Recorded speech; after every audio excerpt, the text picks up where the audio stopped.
Today, though, we're talking about history. Love a good Throwback Thursday here. You got it. This one, though, is about one of our cemeteries here. It's right near the roundabout at Auburn and Maine. A lot of history there, more than we realize. Absolutely. It's Greenwood Cemetery. It's basically chock full of Rockford history stories. But the story of the cemetery starts really with the founding of Rockford along Kent Creek. When it was called Midway Village, they started a cemetery for the earliest settlers, and then the railroad came to Rockford in 1852, and they bought the land near where Tinker Cottage is, and the cemetery was moved to North Main and Auburn in 1845. Oh, wow. I think. So yeah, going way back.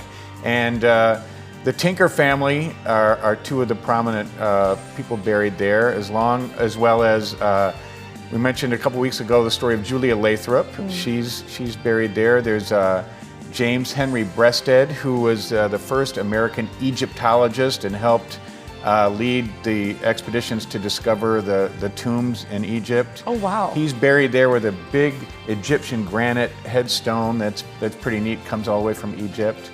John Manny, who founded the Manny Reaper industry along the water power district in downtown in the 1850s.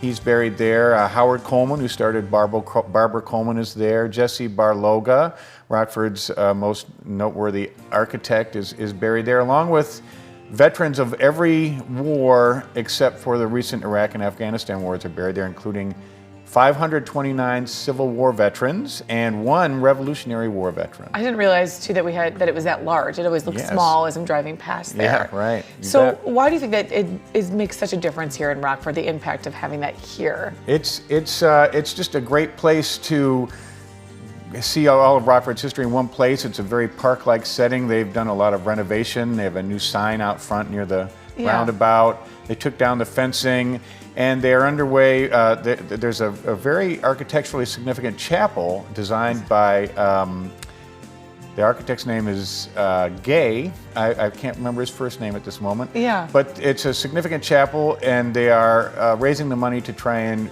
restore that and make that available for funeral services. It's a beautiful building. And it's a very park-like setting. It's a beautiful place to take a look, and especially to investigate all of the Civil War headstones there. And as well as there's the headstone of Lewis Lemon, who was brought here in 1834 with founder Germanicus Kent. And he bought his freedom for $800 and died a free man in Rockford in 1877.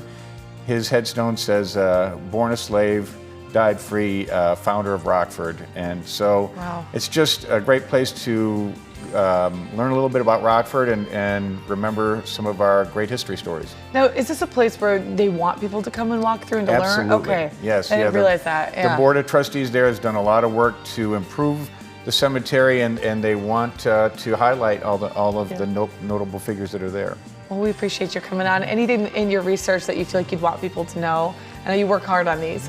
Well, just that there are so many different figures there. I probably left a few out. A lot of Rockford industrialists, a lot of families that are still prominent in Rockford have their ancestors there, and it's nice that the veterans roundabout circle there and all of the veterans at the cemetery are all in one place to honor those who fell. Well, we appreciate you being here. Again, we'll get you more details on where this is. It's the Auburn and Maine roundabout right behind there. It's all on our website. Of course, Throwback Thursdays. Thank you, Luke, for being here. Thank you, Whitney.